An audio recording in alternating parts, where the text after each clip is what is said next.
This is the Marketing Boss Podcast, where today's top marketing professionals reveal their best tips, tools, and strategies, and we all become better leaders because of it. And here's your host, video marketing expert, Parshell Hatton. Hey everybody, welcome back. This is another great episode of the Marketing Boss Podcast. This episode is brought to you by Fresh Level Video Marketing Agency, and I'm your host, Parshell Hatton. Thank you guys for being with me today. I'm so excited to be talking to Edward Harris today. He is the CMO at Valley Forge Tourism and Convention Board, and today we are talking about brand marketing. In the pre-show, before we started talking, I'm already excited about some of the things we're going to share today. So to give you guys some context about Ed, Ed is an MBA-trained marketing and communications executive, and he's a university adjunct professor. He's a subject matter expert in brand marketing and communications, retail marketing, sports marketing, digital marketing, and destination marketing. He has worked and has management experiences in high-growth omni-channel companies and organizations like Converse, Timberland, Under Armour, eBay, and Valley Forge, as I mentioned earlier.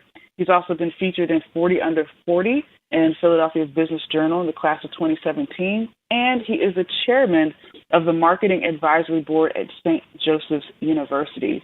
Ed, thank you so much for being with me. Welcome to the show. Great to be here, Parshell. Thanks for having me. Absolutely. Really quick, before we jump into the episode, I want to thank those who connected with us so far on social media. Be sure to check us out, the Marketing Boss Podcast, or you could just type my name, Parshell Hatton, on Facebook, LinkedIn, and Twitter.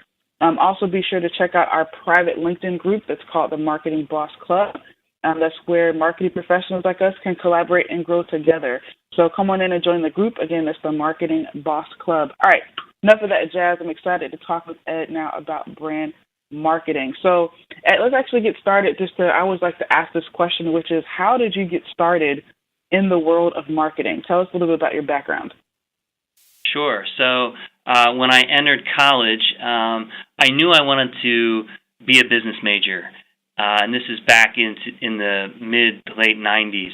And no one in my family had been a business major, and maybe that's one of the reasons I was drawn to business. But on the flip side, I had an interest in art, and I had taken advanced visual arts in high school as one of my courses. And so I wanted to find a profession that could blend business and creativity. And as I went through college, I had some uncertainty after the first year or so until I took a course called Principles of Marketing.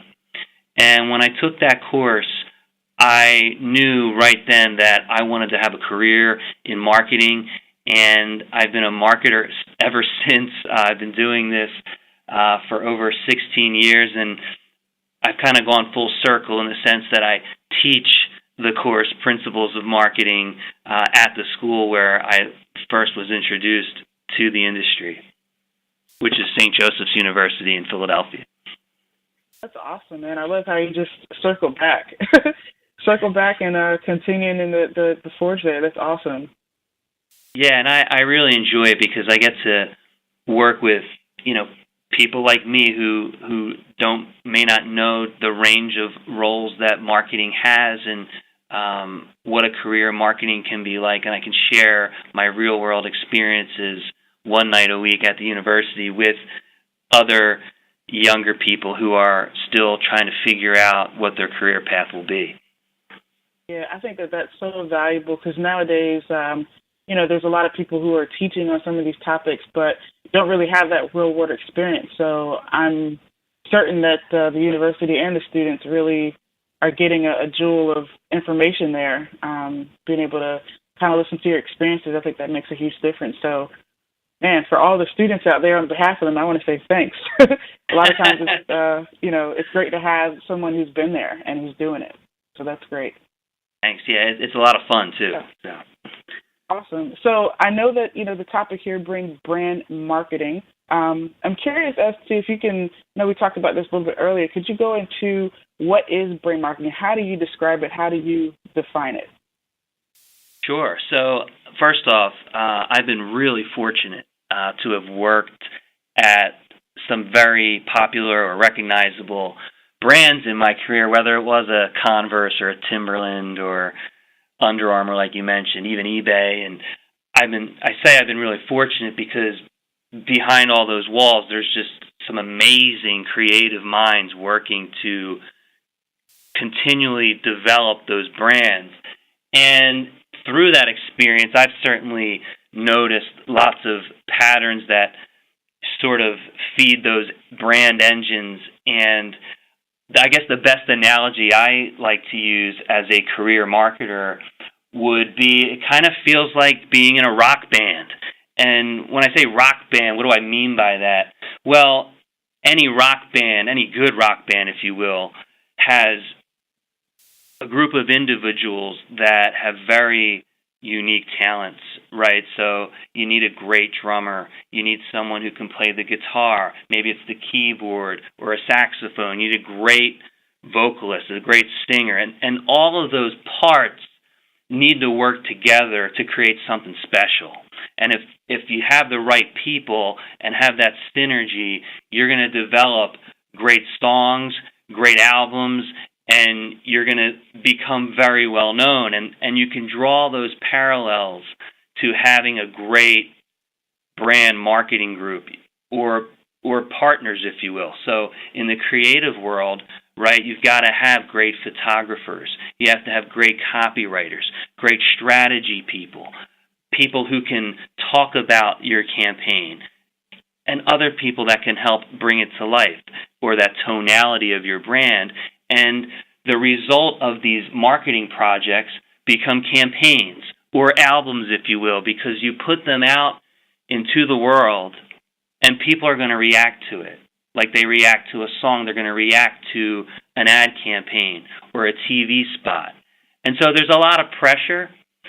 You have to have a creative side, right, to your team, but you have to have a strategic side to target the people you want to see, or in the case of music, hear your work.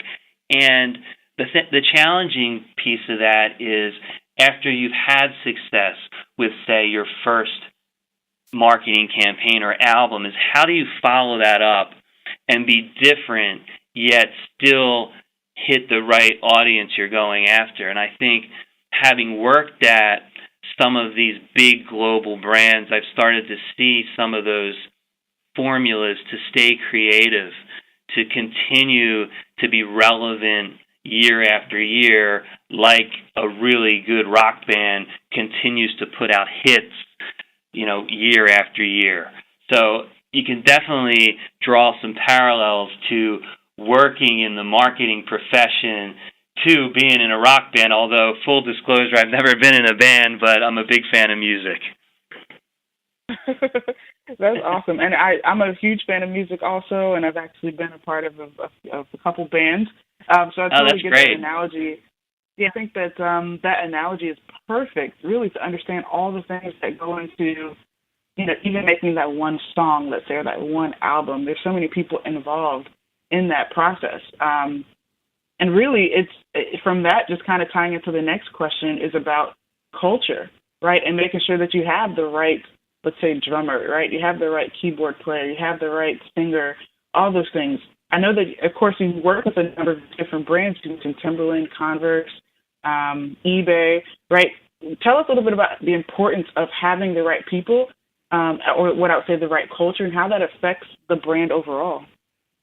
Absolutely. So, especially when you work in the fashion or footwear industry, in which I've spent quite a bit of time, you want people to sort of drink the Kool-Aid, if you will. And what I mean by that is you want total buy-in. You want your employees to eat, sleep, and breathe the brand. You want them to wear the footwear and apparel to the office. You don't really want to have competitors on your employees coming to the office every day. And so having very clear sort of brand guidelines and mission statements for the entire organization to rally around are really important. But beyond that, you mentioned culture, Parshell. At places like Timberland, where there's rock climbing walls in the lobby and there's kayaks available to take out at lunchtime at their headquarters in Stratham, New Hampshire, where I worked for 4 years. You really felt like you were living the brand, and the brand was around you each day when you went into work. And that's really important to stay consistent to the DNA of your brand. The same goes for a place like Under Armour, where I got a chance to work for a few years in Baltimore.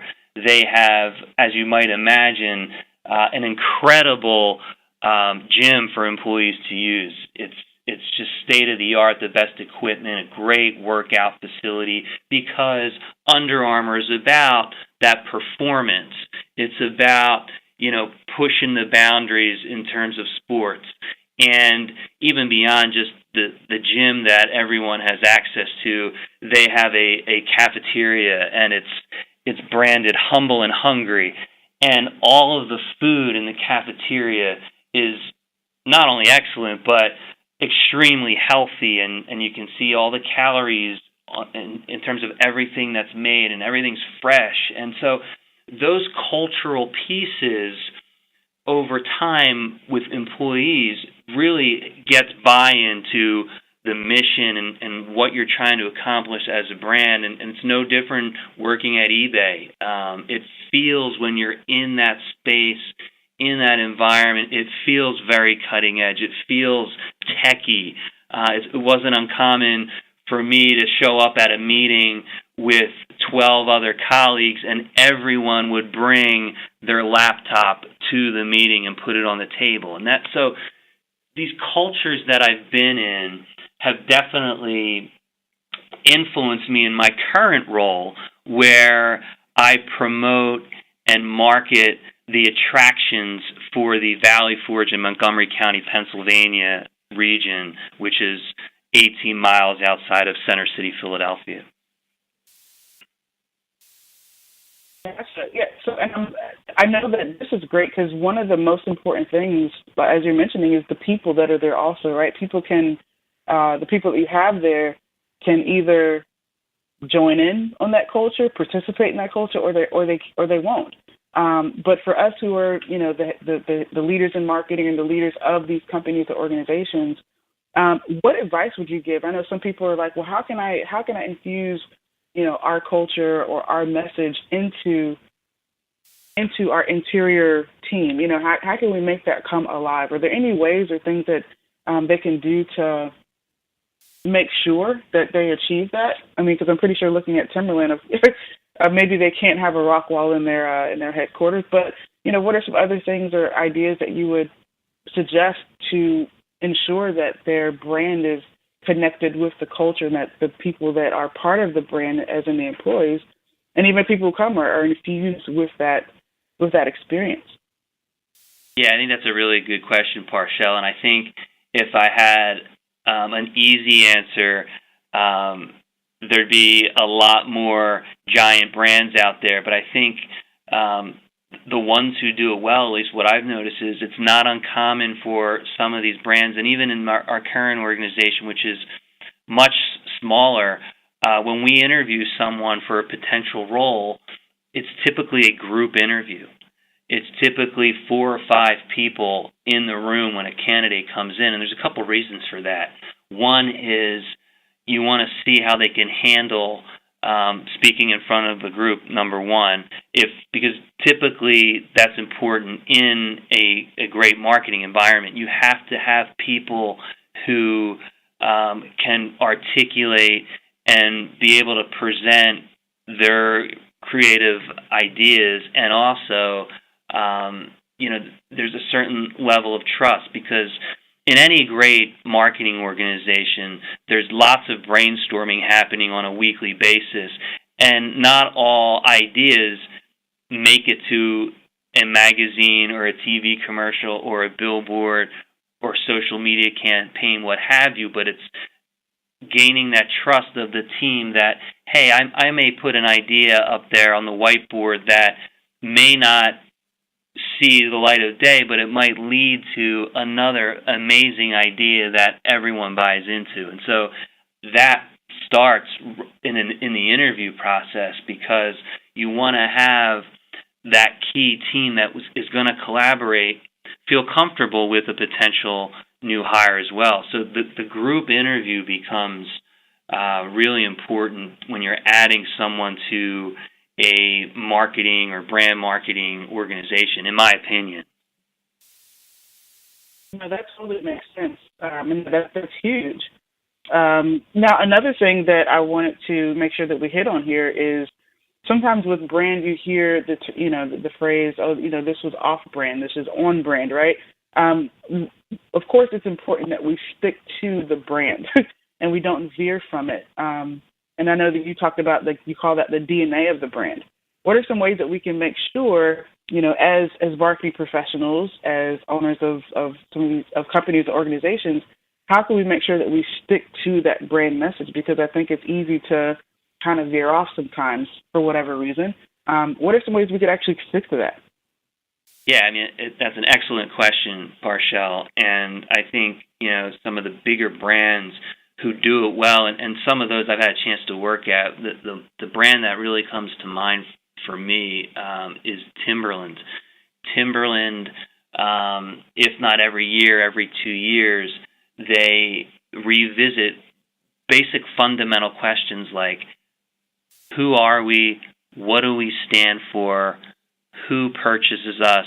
And they answer these questions with very, strategic people towards the top of the organization, but it ultimately becomes the brand guidelines book that sits on the desk at every employee in the office. Because, to your point, it's so important that as people within the organization are making decisions every day, that they're following the roadmap or brand guideline book, if you will. Because if you start to veer off, you're going to start to cause confusion with the consumer base. And as a brand marketer, that is the last thing you want to happen. You want to continue to evolve your brand, yet have a consistency at the same time. And so the best brands in the world get that, and there's a really important strategic piece and a guidelines booklet that's established.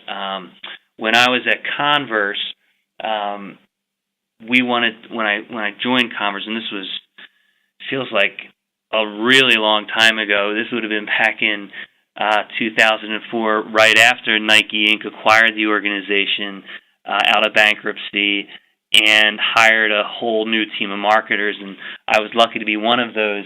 When we first started looking at sort of bringing Converse out of the graveyard, if you will, we decided that we needed to connect with a whole group of newer, younger consumers, because Converse had been around for decades and it had a lot of success in the 70s and 80s and to an extent in the 90s, but it had gone stale. And so one of the ways that brands can quickly connect with the right audience is through the right partnerships.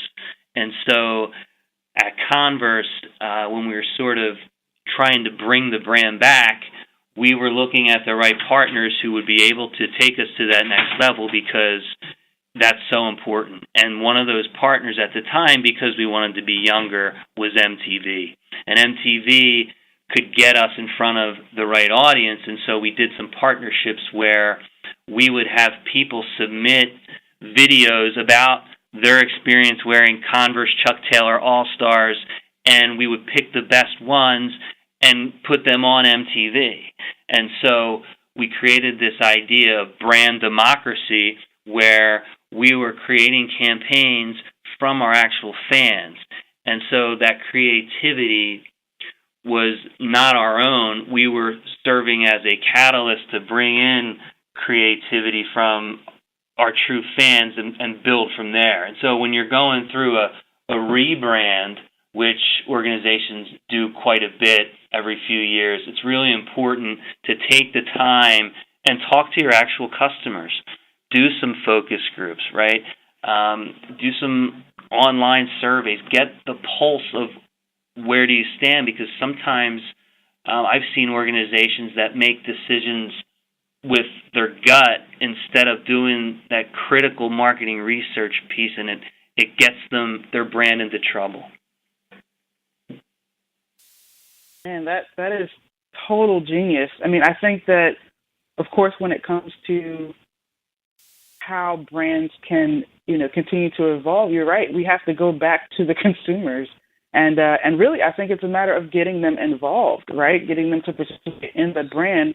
And that makes, I think, a huge difference in how we're able to continue to appeal to more of them and to build those existing relationships. That's huge and genius in terms of the campaign that would kind of bridge that gap and be a huge lifter for Converse.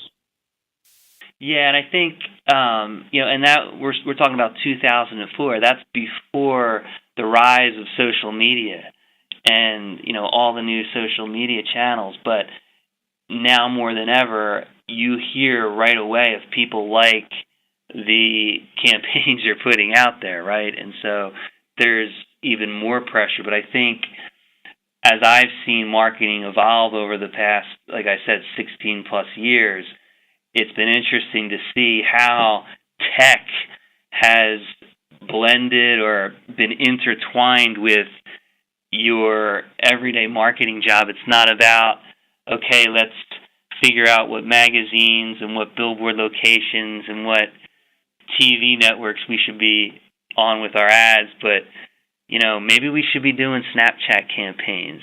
What do we look like on Pinterest or Instagram and Twitter and Facebook? And so there's a whole new dimension to think about, which, although is more pressure, it's also more exciting. Yeah, I think it really is. It definitely is more exciting because technology, I know you mentioned before, it's kind of like it's still blended. Well, the technology, even though it's growing and it's like growing faster than we can imagine, it's also still being blended with those old school principles, right, of marketing that have been existing, in existence for years. So thinking about the fact that, of course, you teach principles of marketing at St. Joseph's, and you talk about some of these social media channels and outlets and technology period, what's one of the biggest lessons or key takeaways that a lot of your students there walk away with? What's the number one thing that you love to talk about there? Yeah, it was a great question, and I'm lucky because, and like you mentioned, I spend most of my time every day in the marketing world, and so I've been fortunate being in a large market like Philadelphia to establish a network of some pretty good guest speakers, and so it's not uncommon for me to bring in fellow CMOs to talk about how they operate in the marketing landscape in their own industry. And so one of the things that I've learned over the years is that when you jump on a new technology first, the media wants to talk to you. They want to hear about it. And the first real social media example that I experienced with that happened last summer when Pokemon Go was introduced, and it was all the rage, and we were fortunate to quickly jump on that concept here in the tourism industry that I'm in now and create a campaign to try to get people from the area to come to Montgomery County, Pennsylvania, which is the greater area that we represent, and we came up with this campaign called Pokemontco, and Montco is short for Montgomery County, and we did a video, we did a lot of social media, we had a website, Pokemontco.com, which I believe is still live today if anybody wants to check it out, and we created a whole campaign around it, but the point is, we did it within a week of the app launching, and I think my advice for other marketers would be test newer technologies. When you do that, the media wants to talk to you. They want to do stories about how brands and organizations are using new technologies to reach new audience. This past spring, we launched a campaign called Snap Montco, which is a big Snapchat campaign where if you do snaps in Montgomery County, Pennsylvania, you can be entered to win a pair of their brand new Snapchat Spectacles sunglasses, which were introduced in the spring, that you can record video with through your sunglasses when you tap a button. And so those are just a few examples of how we've looked for new technology and tried to test it and use it. And I think that would really be my advice for other marketing executives and students, is don't be afraid of the new technologies, embrace them.